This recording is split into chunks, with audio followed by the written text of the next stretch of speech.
Well, again, Merry Christmas to you. I'm excited to share with you over the next few minutes. We're going to be over in the book of John. And so if you have a Bible with you, go ahead and load that up over in John. And here's what I want to talk to you about. I want to talk to you about the ache and the answer. The ache and the answer. Inside of John, that's where we'll be in just a few minutes. So make your way over there and let me kind of set it up for you a little bit. What do I mean by the ache and the answer? Well, let me share a story about an ache that I was actually experiencing at Christmas of all times. Just a few seasons back, I had this ache on the inside of me where, like most of us, we look around and we see everybody is merry and everybody is jolly and there's gift giving and there's lights and decorations, and I just wasn't feeling it, to be honest with you.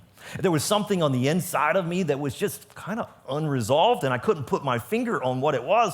I wanted the merry, but there was this emptiness on the inside. And so I decided, you know what I'm going to do? I'm going to kind of do what you do. I'm going to get in the Christmas spirit. Am I right? And so there's maybe some methodology on how you would get in the Christmas spirit. You load up all the Christmas movies. I mean, come on, I don't know what your favorites are, but I've got my favorites. Maybe if I just watch my favorite Christmas movies, that's going to kind of do the thing that I'm hoping it's going to do. It wasn't. I know what it is. I'm gonna put on the Christmas playlist. I've got my favorites. Maybe yours is Michael Bublé. It's not mine. I've got my favorites. I put on the Christmas songs, and still something. I know what it is. I just haven't been around the right people. I got these Christmas gatherings, these parties that I need to show up to. I'm going to go out to those, and sure enough, just like all of the other attempts before, still empty, still something missing. It's the giving.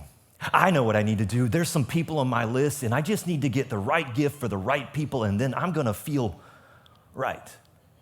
And I did that. Still nothing. I know what it is. There's this thing that I want. It's been on my wish list for like a few Christmases now, and I get some great stuff at Christmas. People show love towards me, but I never got this gift. And maybe that's what it is. I just need to get this gift, and that gift is gonna do that thing that I need it to do on the inside of me.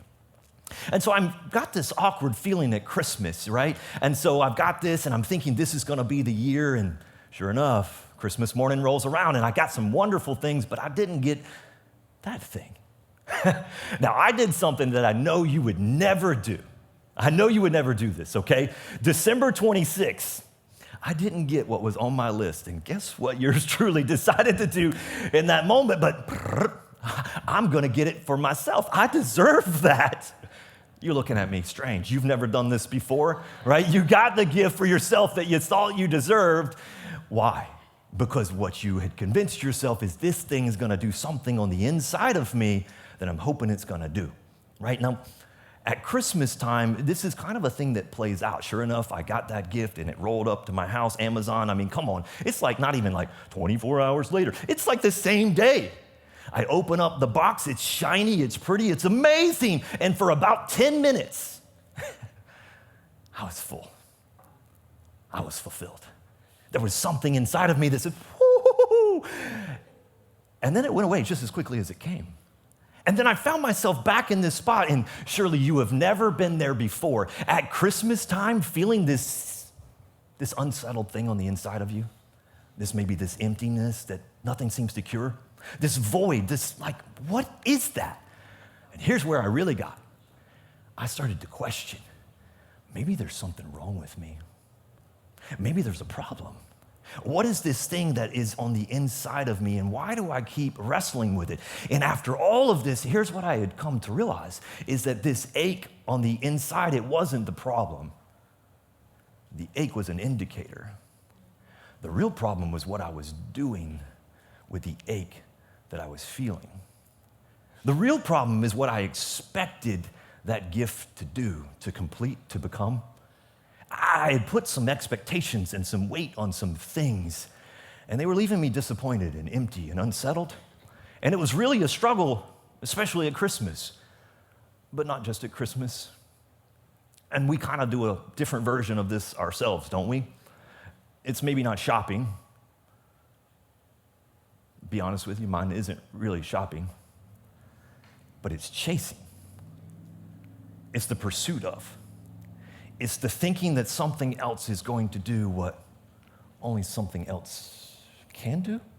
It's a confusion about what I need from that thing. And so here's the problem, is that all of us, every one of us, we have these moments where you're feeling what I was feeling. And maybe you describe it a little bit differently. It's unsettled. There's a little bit of anxiousness. It's empty on the inside. Something is off. And here's the deal. You don't just stay there and sit in it. You reach for something. And what you're reaching for, well, maybe it's not just something, it's someone. What are you doing with that thing that's on the inside of you? You might reach for something like success, or if I can just get this next milestone, or if I can just find some way to comfort or to cope. I've got this ache inside of me, and the ache itself isn't the problem. It's what I'm doing with the problem, and I'm just trying to escape or grab a moment and trying to resolve this tension that's on the inside of, well, it's not just me. This is a human condition. This is your condition. It's my condition. It's who we are. And so here's the question. Over the next couple of minutes, we're going to jump into some scripture over in John chapter 1. And I just want to plant this right in the frontal lobe. And I want you to chew on it for a few minutes. What are you chasing that just never delivers? It never satisfies. It never meets the quota. It never fills you up. What are you chasing that never does that? And the answer to that becomes, well, it's an indicator for you. And I want to show you something through Scripture. Let's jump over to John chapter 1. So here's the beautiful thing about what's happening here. The author, John, he's going to help us to see something that when we're feeling the need to reach for something and we're trying to replace who God is supposed to be, he's going to help us to see that when we're feeling what I was feeling, that it's not just, hey, do better. There's actually, well, something that happened uniquely at Christmas that God made available for me and made available for you. And so watch this. He's going to show you who Jesus is and why it is that he can actually meet those things on the inside of us. So watch, not a baby stepping into a manger, but the whole light of the world entering into our void, our abyss, our darkness, our emptiness, our loneliness, our anxiety, our depression. Watch what John says happens at Christmas. Here's what he says. In the beginning was the Word, and the Word was with God, and the Word was God, and he was with God in the beginning. So John comes out the gate, and he's not just showing you what Jesus does, he's showing you who Jesus is. He's helping you to see this idea that from the very beginning, at the foundation of the world, Jesus wasn't just born on December 25th a couple thousand years ago. That he was already there from the foundation of the time when he was with the Father, when creation was spoken into existence. Jesus was present. He was the Word. He was the very Word of God. He was God. And so Jesus is fully God. And John's helping you to see this because it's a big deal. And if you've missed this, if you've somehow made Jesus out to be like, the last resort, when I'm feeling empty and nothing else will meet, maybe then I consider. Jesus is never intended to be the last resort. What he is the beginning of everything. And we see that he has always existed and always will be. And what John is going to show us is that even though we are chasing these attempts, all we're trying to do is just figure out how to pacify, how to steady, how to subdue, how to quiet the noise, the voices, the unsettledness. And what we need to know, John helps us to see at the very beginning, is Jesus is from the very beginning the solution to it. That before your story ever started, before your life was ever formed, that you were created by this same Creator. That he gave your life purpose and meaning and breath. And he left this residual piece right at the core of who you are at like soul level. Something that he put there that only he could fulfill.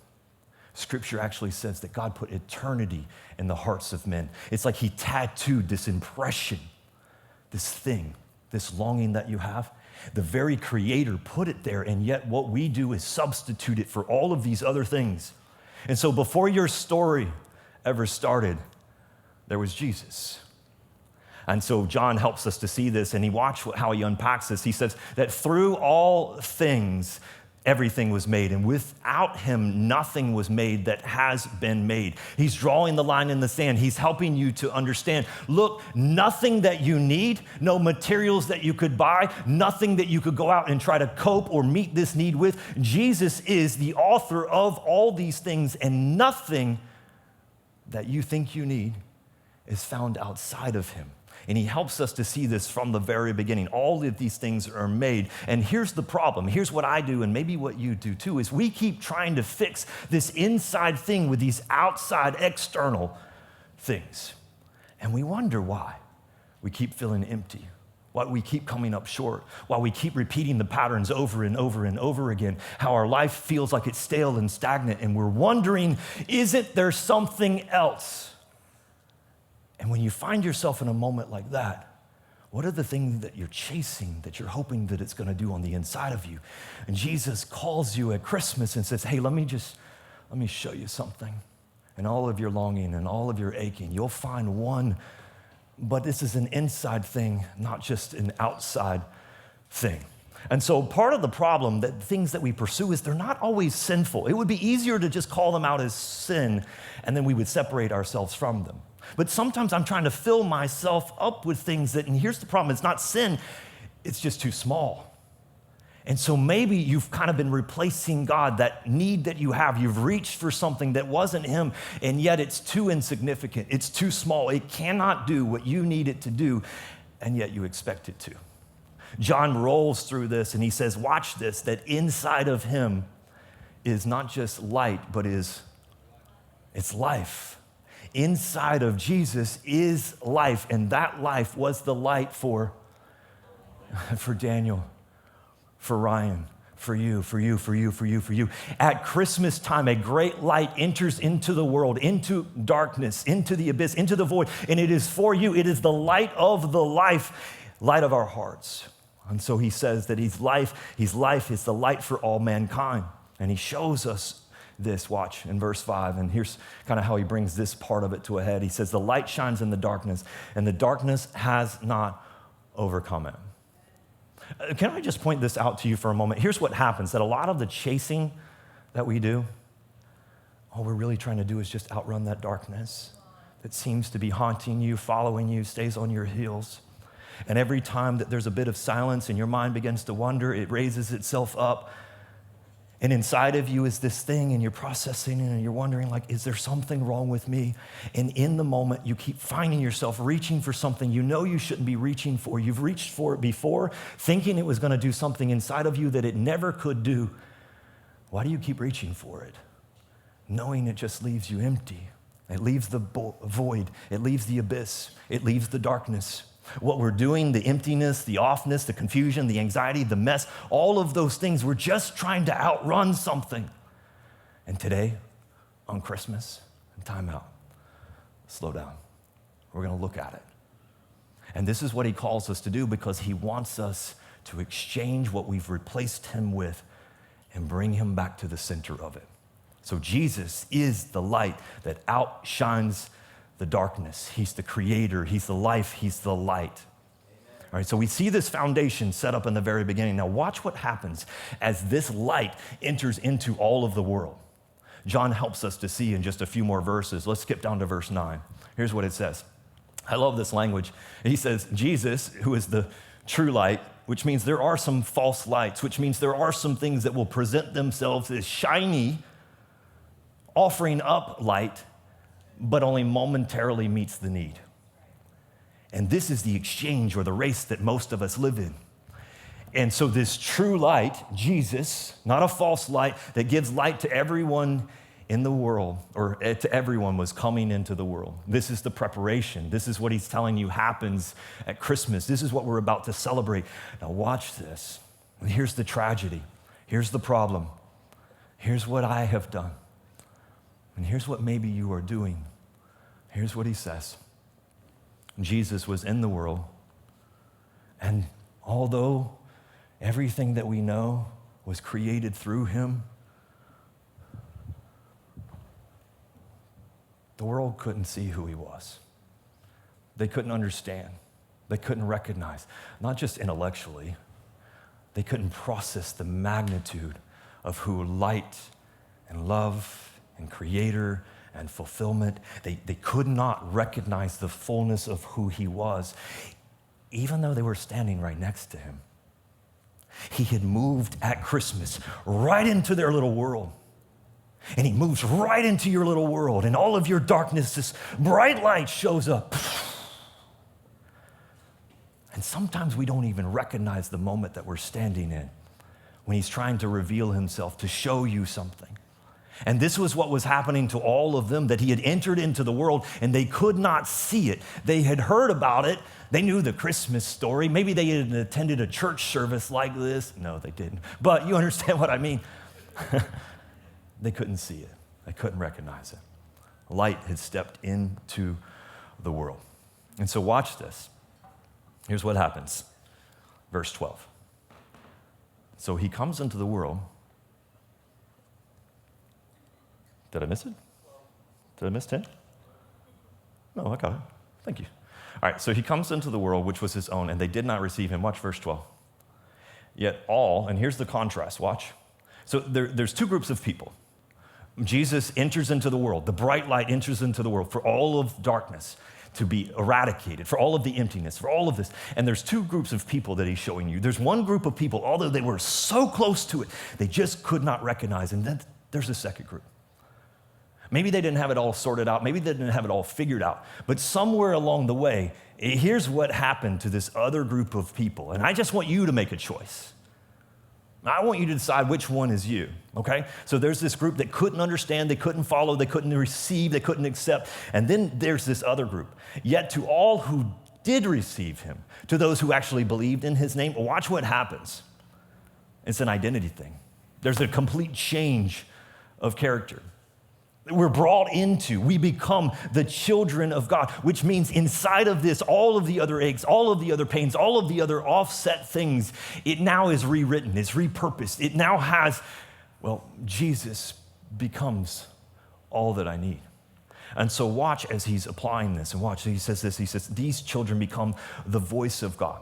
And this is a big deal because at Christmas time, and here's the deal, is that you can move right up next to Christmas. You can celebrate December 25th. You can be this close. But Jesus did not come for you to just observe him. Hey, that's a nice thing you did.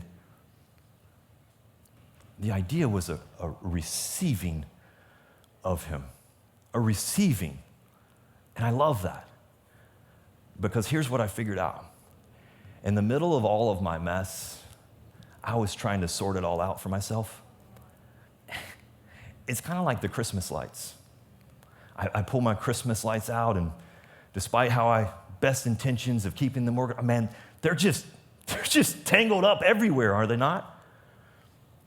And it's kind of like that. We end up in this place where we think everything is tangled up because I've been feeling this way, because this emptiness. I've got to do something.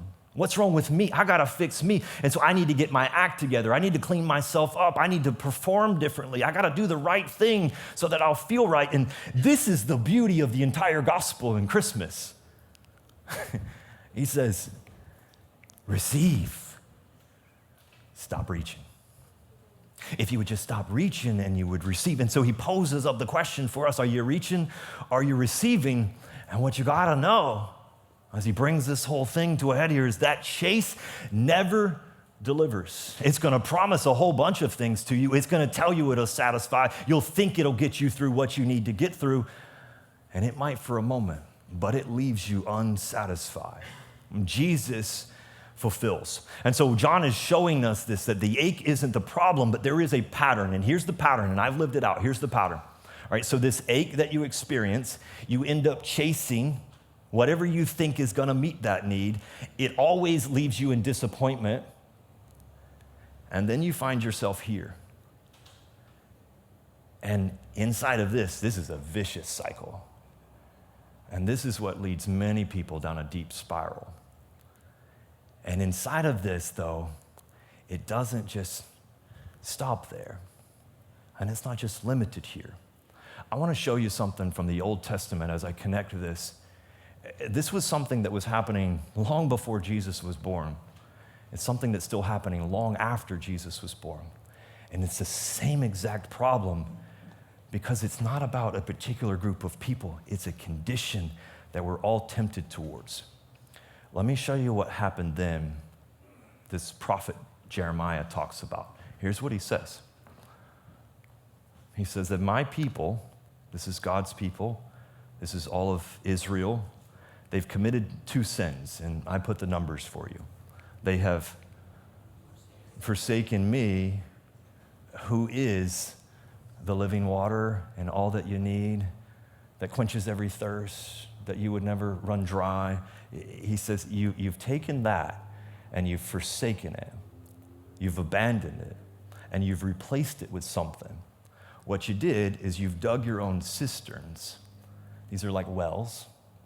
And these cisterns cannot hold water because they're broken and they're cracked. And what he's helping us to see is this is a repeated pattern that's been happening from then to Jesus' time to our time now, is that we think that we can dig better wells and that it's going to hold the water of life that we're longing for.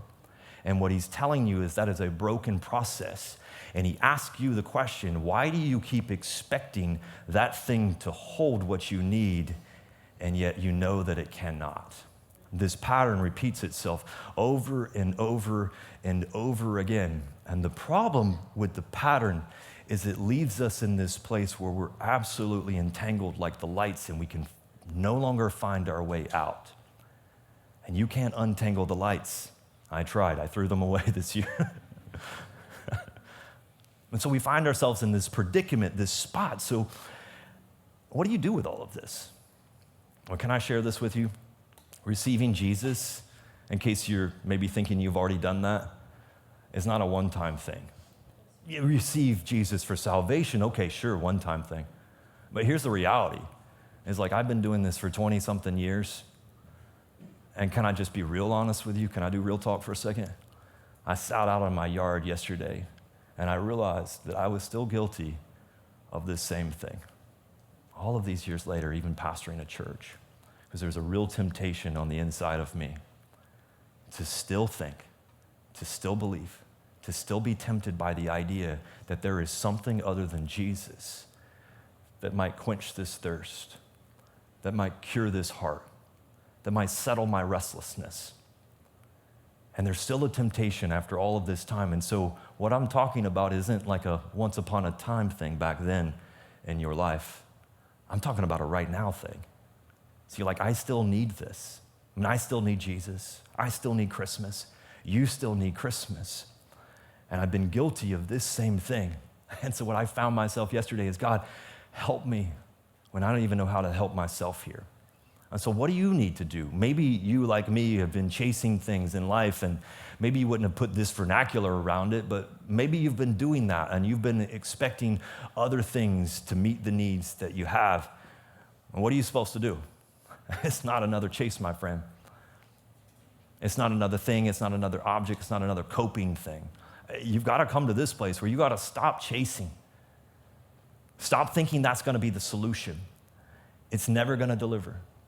It's always going to be empty promise. The only thing, and I've tried a lot of things, the only thing is Jesus. Stop chasing and receive Jesus. So here's what I wanted to do. I'm going to give you 3 little handles, but I'm going to ask you some questions, and I want to move up into your world, okay? Can I have some permission? I'm going to ask you some pretty pointed questions, okay? They're rhetorical. You don't even have to tell your neighbor, but here it is, okay? And so I want you to do this. I want you to stop chasing what never delivers and receive Jesus. How are you going to do that? Here's the first one. Name your go-to. Just put a name behind it. If you can't name it, you're not going to overcome it. What do I mean? Let me just ask you. When you're stressed, when you feel empty on the inside, when there's this sense of restlessness on the inside of you, what is the first thing that you reach for? Not what do you want the churchy answer to be? What is the first thing that your heart is tempted to reach out for and to grab onto? What do you do when you're tired, when you're disappointed, when you feel alone in that thing, when you kind of feel stuck? What do you do? What do you keep telling yourself? If I just had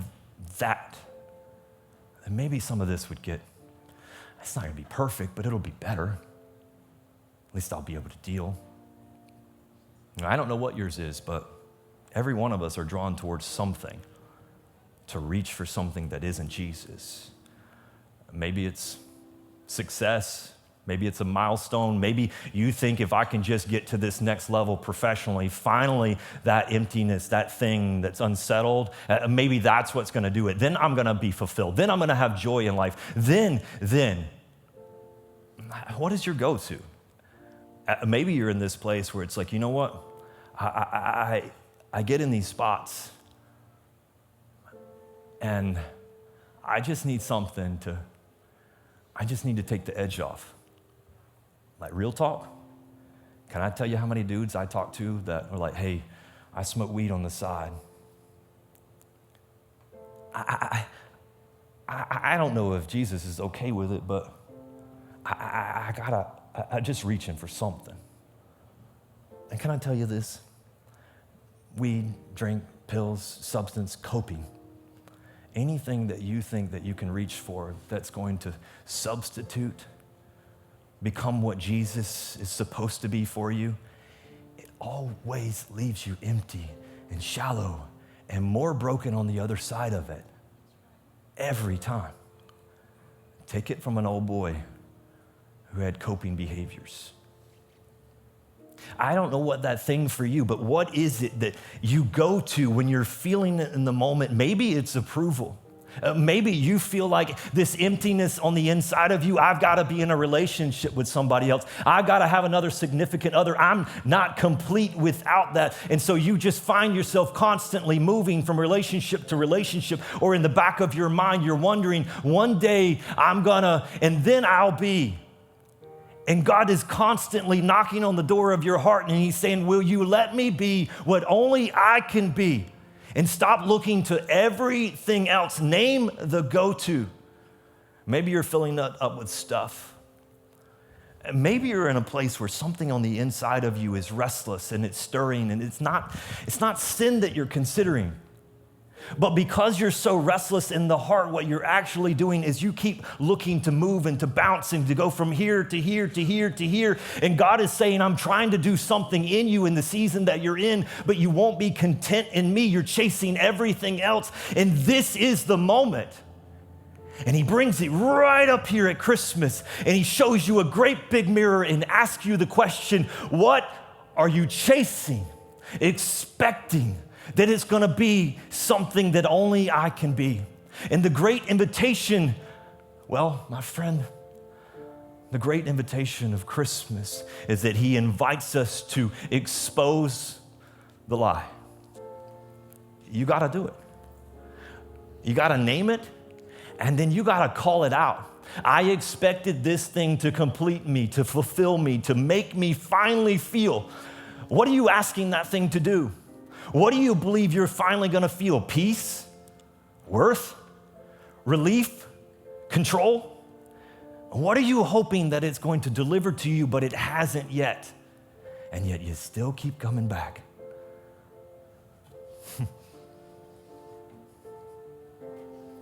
What is it?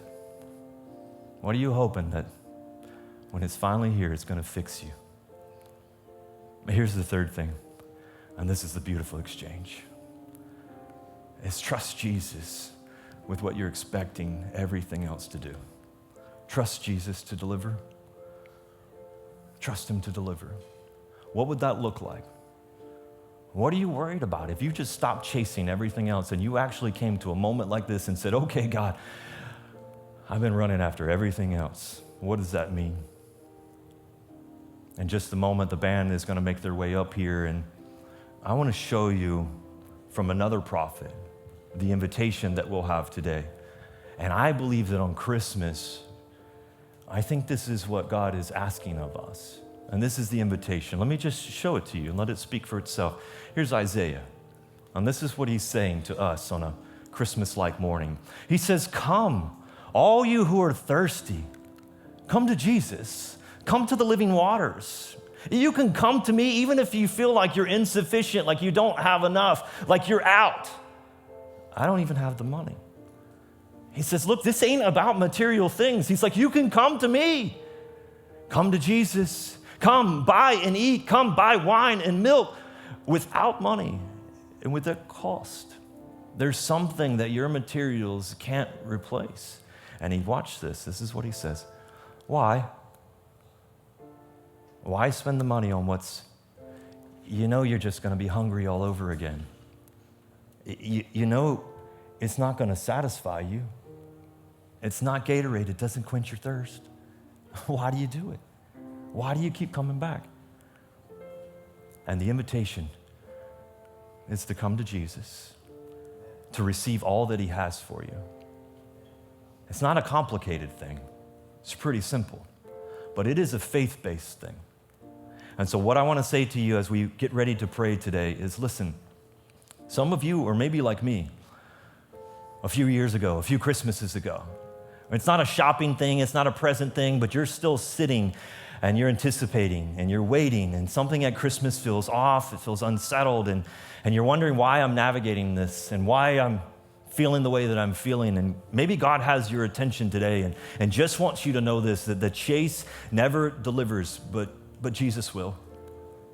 And so today, the invitation is to stop reaching and start receiving. And that word receiving is simply to say, God, here's all of me. Here's my heart. And I accept you to meet the needs that I have. God, maybe that's I start right here where I'm at. God, I need to trust you for salvation today. God, come into my heart, change my world. This is what it means by receiving Jesus. And maybe today you've been a Christian for a long period of time, and God is still pressing you to say, you're chasing after something that isn't me, and it's never gonna satisfy. And maybe that's you, like it was me, and I had to have a moment in my backyard just yesterday to say, God, here's my heart. Forgive me. I receive you this Christmas. And if we did that, what difference would it make? What can I tell you? Look, life isn't perfect. But man, since I've received Jesus, that void, that emptiness, it does come knocking every once in a while. But I know the answer to it. It's not to chase everything else. It's just God's getting my attention, and it's an opportunity to turn towards him. So I want us to do that in this moment as we get ready to pray today. Can we do that? Heavenly Father, in this moment, God, we just bring all of our hearts to you, and we just acknowledge that sometimes it feels like there's something that's broken or off or unsettled on the inside, and sometimes we just reach for everything that's not you, and for comfort, for coping, for whatever our reasons, God. Lord, this Christmas, God, I pray for any of my friends who are here in the room who don't yet have a relationship with you. They've been chasing all of this stuff, and they still feel empty on the inside. And maybe, God, you've brought them right to this moment to recognize that and to show them a better way. If that's you and you're in the room today and your heart is, you feel like maybe God is stirring something, don't ignore that. Why would you keep exchanging, substituting? This is your moment. And so if that is you, here's what I want to do. Every head is bowed in this room. It's a Christmas morning. And Jesus invites us to receive him. And so whether you've been following Jesus for a long time, or maybe you've never followed Jesus, I'd like to maybe lead us in a prayer of receiving him. There's no magical formula, there's no special words, but it is a condition of your heart. And so if this is true for you, I want you to pray this with me. Dear Jesus, this Christmas I receive you. Come into my world. Be the light in my darkness. Save me from my sin. Become all that I need. God, I trust you. And by faith, I follow you.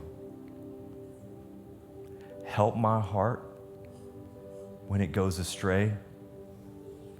Help me when I chase things that aren't you. Help me to name it and call it what it is. And God, help me not just once upon a time, but every day to receive all that you have for me. You are our sufficiency. You are our light. You are my life. We receive you now. In Jesus' name we pray. Amen and amen.